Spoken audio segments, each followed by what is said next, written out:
Hello students, welcome to GoPrep JEE channel and I welcome you once again to this small session on IIT JEE problems. पिछली बार हमने एक ऐसी problem देखी थी पिछले session में जहां पे सबसे टफ प्रॉब्लम हमने डिस्कस की थी, one of the toughest problem discuss की थी। लेकिन आज मैं आपके सामने आया हूं एक ऐसी प्रॉब्लम डिस्कस करने के लिए जो 2003 IIT में आई थी और ये प्रॉब्लम टफ प्रॉब्लम थी उस जमाने की, उस पेपर की। लेकिन इसके साथ, इस क्वेश्चन के साथ कुछ गड़बड़ी थी।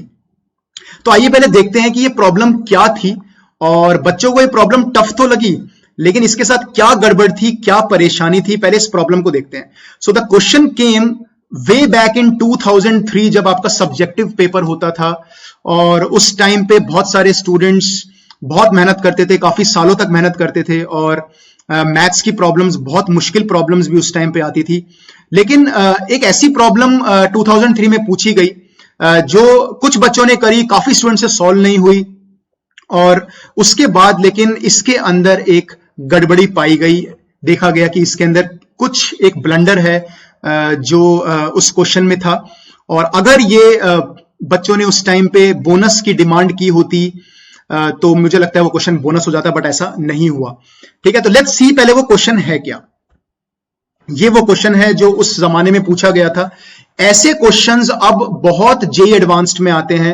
आई remember if you take the paper of 2013, JEE advance का पेपर उठा लो, 2000 आई थिंक 18 का उठा लो, 2017 का उठा लो। ठीक है, आपको ये वाली प्रॉब्लम्स बहुत सारी कॉमन मिलेंगी। क्वेश्चन उन्होंने ये पूछा था कि F x is a polynomial जिसमें P1 की वैल्यू 0 है और P' की वैल्यू Px से ज्यादा है for all x greater than 1। So the question asked was from the differential equation chapter कि P' की जो वैल्यू है वो आपकी Px से ज्यादा हो जाएगी। ठीक है, for all x greater than 1 ये पूछा था इन्होंने, ये दिया हुआ था और पूछा था कि ये प्रूव करना है कि फंक्शन हमेशा पॉजिटिव होगा for all x greater than 1। तो ऐसे क्वेश्चंस आपने अपने जेई में काफी देखे होंगे, पिछले रिसेंट इयर्स में, एडवांस में देखो, लेकिन पहली बार ये प्रॉब्लम जब आया था तो दिस वाज इन 2003 और इसके अंदर क्या गड़बड़ी थी वो क्वेश्चन करने के बाद आपको पता चलेगी कि व्हाट वाज द मिस्टेक जो उन्होंने इसमें की थी। तो P' अगर ग्रेटर देन Px है तो ऐसे क्वेश्चंस को पहले मैं बता देता हूं सॉल्व कैसे करते हैं। दोनों तरफ इंटीग्रेट नहीं करते हैं, इसको हम लोग लीनियर फर्स्ट ऑर्डर के मेथड से सॉल्व करेंगे। ये आपको दिया हुआ है for all x greater than 1। तो अगर आपको वो लीनियर फर्स्ट ऑर्डर वाला याद हो बच्चों तो dy बाई dx प्लस, ठीक है, जो आपका फंक्शन होता है y into polynomial in x या function in x is equal to qx। तो इसके इंटीग्रेटिंग फैक्टर से हम लोग मल्टीप्लाई करते हैं दोनों तरफ। तो इसका जो इंटीग्रेटिंग फैक्टर होगा, ठीक है, अगर आप ध्यान से देखो तो वो हो जाएगा e की पावर माइनस x, क्योंकि इसमें y की जगह -1 आ रहा है। तो इसको अगर मैं e की पावर माइनस x से मल्टीप्लाई करूं तो ये एक्सप्रेशन बन जाएगा। ठीक है, और आप देख सकते हो कि this is actually the derivative of px into e की पावर माइनस x। ये आपने इंटीग्रेटिंग फैक्टर वाला जो डिफरेंशियल इक्वेशन होती है उसके डेरिवेशन में पढ़ी होगी कि जब हम इसको इंटीग्रेटिंग फैक्टर से मल्टीप्लाई करते हैं, ई की पावर px dx से जब हम मल्टीप्लाई करते हैं यहां पे, ठीक है, तो आपका ये dy बाई dx बन जाता है। तो बिल्कुल सेम मैंने वही किया। ये dy बाई dx है आपका और ये आपका y है, कोई फंक्शन है y, और इसका जो इंटीग्रेटिंग फैक्टर होगा वो होगा e की पावर -1 dx। तो उससे मैंने दोनों तरफ मल्टीप्लाई किया और ये इसका डेरिवेटिव बन गया। देख लो, px को छोड़कर e की पावर -x का डेरिवेटिव और e की पावर -x को छोड़कर px का डेरिवेटिव।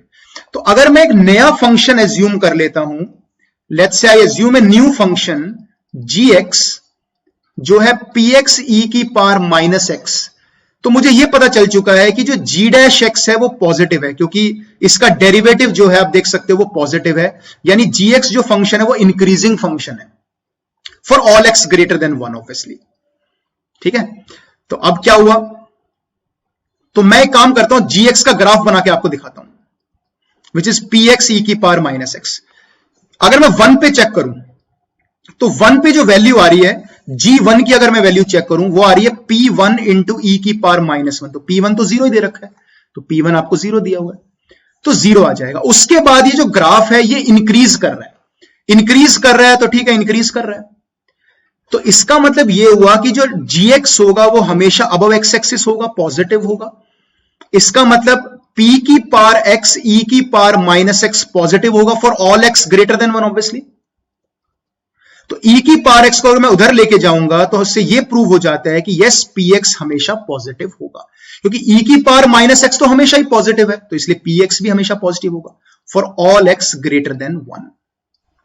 तो दिस वाज द प्रूफ। जो बच्चा उस टाइम पे कर पाया था तो उसको पूरे मार्क्स मिले थे, जो बच्चा नहीं कर पाया था ऑब्वियसली सब्जेक्टिव प्रॉब्लम था, 0 मिला था, ठीक है। लेकिन द पॉइंट इज कि अगर इस क्वेश्चन में वो गलती पहचान ली गई होती तो ये क्वेश्चन बोनस हो सकता था, but that was not the case. 2003 के इनफैक्ट 2 क्वेश्चंस में बहुत ब्लंडर मिस्टेक्स थी। एक मैट्रिक्स वाला क्वेश्चन भी अगर आप देखोगे a cube b cube c cube वाला, उसमें भी काफी भारी मिस्टेक जो है पेपर सेटर्स ने करी थी। तो p dash x greater than px, जब भी ऐसा कोई सवाल आता है, रिसेंट ईयर्स में कभी आएगा आगे आपके 2021 में 2022 में, तो आप ऐसे ही सॉल्व करोगे, उसको इंटीग्रेटिंग फैक्टर से मल्टीप्लाई करोगे और वो डेरिवेटिव बनेगा। इस डेरिवेटिव का ग्राफ बनाना मतलब gx का ग्राफ बनाना। तो gx का जब ग्राफ बनाओगे तो आपको पता चल जाएगा कि yes the graph is increasing, और इंक्रीज करेगा तो ऊपर ही जाएगा, ग्रेटर देन 0 ही होगा। तो यहां से प्रूव हो गया था। Now what was the blunder, what was the thing जो इस क्वेश्चन को एक बोनस की कैटेगरी में डालती है, जो क्वेश्चन को गलत कर देती है, वो चीज है px इज ए पॉलिनोमियल। ये देने की कोई जरूरत नहीं थी। अगर इसकी तरह नॉर्मली भी दे देते वो लोग कि पॉलिनोमियल की जगह लिख देते कि कंटिन्यूअस है और डिफरेंशिएबल है, तो आपका काम बन जाता। अगर वो बोलते px इज अ फंक्शन, जरूरी नहीं कि पॉलिनोमियल फंक्शन हो, ठीक है, px एक नॉर्मल फंक्शन है, कंटिन्यूअस डिफरेंशिएबल, तो एक क्वेश्चन एब्सोल्युटली सही होता। अब आप ये पूछोगे सर पॉलिनोमियल होने से क्या प्रॉब्लम हो गई? तो पॉलिनोमियल होने से ये प्रॉब्लम हुई कि जो पॉलिनोमियल है जिसमें p1 की वैल्यू 0 है, उसमें यह बोला गया है कि p डैश x जो है px से ज्यादा है। मैं अगले पेज पे समझाता हूं आपको। पॉलिनोमियल में यह प्रॉब्लम हुआ कि अगर px एक पॉलिनोमियल है, इज ए पॉलिनोमियल, सबको पता है पॉलिनोमियल क्या होता है, ठीक है ना, जिसकी डिग्री कुछ होती है, n डिग्री मान लो, और यह बोला गया है कि p डैश x जो है वो px से ज्यादा होगा for all x greater than 1। Polynomial जिसमें x 1 से ज्यादा है, ऐसा कभी नहीं हो सकता कि p डैश x की वैल्यू px से ज्यादा, मतलब डेरिवेटिव की वैल्यू px से ज्यादा हो जाए, ऐसा कभी भी नहीं हो सकता। अगर आप एक नॉर्मल पॉलिनोमियल लेके देखो, ठीक है, जिसके अंदर फॉर एग्जांपल आ गया 2x क्यूब एक पॉलिनोमियल आ गया, प्लस 3x स्क्वायर आ गया, मतलब एक क्यूबिक पॉलिनोमियल लेके देखो, तो इसका डेरिवेटिव जो आएगा वो 6x स्क्वायर आएगा प्लस 6x आएगा। तो इसकी डिग्री ज्यादा आ रही है, इन्फिनिटी पे इसकी वैल्यू ज्यादा आएगी, ये ग्राफ ऊपर रहेगा इस वाले से, ठीक है। तो ऐसा पॉसिबल ही नहीं है कि कोई पॉलिनोमियल हो और x की वैल्यू 1 से ज्यादा हो, ठीक है, और आपका p डैश x px से ज्यादा आ जाए। So this is not a possibility, ऐसा पॉसिबल होना सही नहीं है, ये नहीं हो सकता पॉसिबल। ऐसा हो सकता था अगर आपका हाईएस्ट पावर जो x क्यूब की जो हाईएस्ट पावर है, अगर वो नेगेटिव हो जाती, मतलब x की पावर n की। अगर मैं एक नॉर्मल पॉलिनोमियल ले लेता हूं a नॉट x की पावर n, a1 x की पावर n माइनस 1, तो जब आप इसका डेरिवेटिव निकालोगे तो उसकी डिग्री कम आएगी, उसकी डिग्री कम आएगी, n x की पावर n माइनस 1 आएगी, a नॉट ऐसे।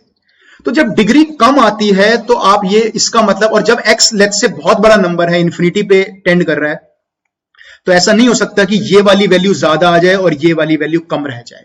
ऐसा हो सकता था अगर आपका a नॉट नेगेटिव हो जाए, पर अगर आपका a नॉट नेगेटिव हो गया, हाईएस्ट कोफिशिएंट नेगेटिव हो गया, तो क्या फंक्शन 1 के बाद लिखा हुआ ना पॉजिटिव है, px पॉजिटिव है, इसका मतलब इंफिनिटी पे भी कुछ पॉजिटिव है।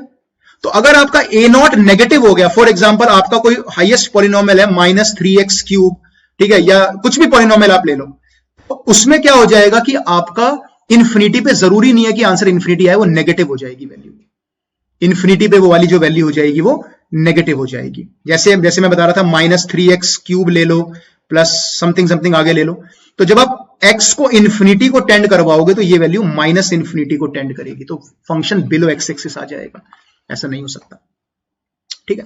तो p डैश x अगर आपका एक पॉलिनोमियल है फंक्शन, ठीक है, एक px आपका पॉलिनोमियल है और उसका डेरिवेटिव px से बड़ा है, दिस इज नॉट पॉसिबल अगर x 1 से बड़ा होगा, क्योंकि px एक हायर डिग्री का पॉलिनोमियल है और उसका डेरिवेटिव एक लोअर डिग्री का पॉलिनोमियल होगा, और क्योंकि x 1 से बड़ा है तो देयर इज नो पॉसिबिलिटी कि p डैश x ऊपर चला जाएगा px से। और ऐसा हो भी सकता है अगर आपका px का हाईएस्ट कोफिशिएंट नेगेटिव हो जाए, बट उस केस में फंक्शन बिलो x एक्सिस रहेगा, तो दिस इज नॉट पॉसिबल। तो पॉलिनोमियल वाला वर्ड यूज करके उन लोगों ने इस क्वेश्चन को गलत कर दिया। अगर पॉलिनोमियल की जगह continuous and differentiable he use कर लेते तो आई थिंक जो हमने मेथड यहां पे पढ़ा वो बिल्कुल सही था। आई होप सभी बच्चों को ये मेथड समझ में आया होगा। देख लेना ये मेथड, क्योंकि ये मेथड आपके अभी आगे जेईई एडवांस्ड में आ चुका है और आगे भी आ सकता है, ठीक है। एंड वन लास्ट अनाउंसमेंट, कल फ्राइडे है, तो फ्राइडे को 9 बजे we are doing another general session, जैसे हम लोगों ने कल किया था कि how to solve JEE main paper and किस तरीके से उसको सॉल्व करें, कैसे परसेंटाइल आए। तो एक और जनरल सेशन है। आपको पता है कि न्यू पैटर्न आ चुका है, so how to approach JEE main paper with the new pattern, और मैं आपको देने वाला हूं 50 डेज का एक डिटेल्ड टाइम टेबल कि आपको किस तरीके से पढ़ना है। हालांकि हमने थोड़ा टाइम टेबल कल भी डिस्कस किया था, बट स्टिल एक डिटेल्ड टाइम टेबल आपको मिलेगा। तो आपके 50 दिन आप मैक्सिमम उसको यूज करोगे, और आखिरी के दिनों में क्या करना है वो भी मैं आपको बताऊंगा। तो there is a general session tomorrow at 9 PM, so see you tomorrow. और इस क्वेश्चन को आप जरूर शेयर करो, लाइक करो, अपने दोस्तों को दिखाओ, and try to learn from all these things, ठीक है। क्योंकि जेईई वाले बहुत मेहनत करते हैं पेपर बनाने में, और गलतियां सबसे हो जाती हैं। ऐसे बहुत सारी मिस्टेक्स हम एडवांस में एक दो कभी हर साल देखते रहते हैं, बट स्टिल आपको लर्न करना चाहिए कि हाँ जो मेथड्स हैं वो किस तरह के मेथड्स हैं और आगे आपके काम आ सकते हैं, ठीक है। So thank you so much बच्चों, I will see you in the session. Thank you so much.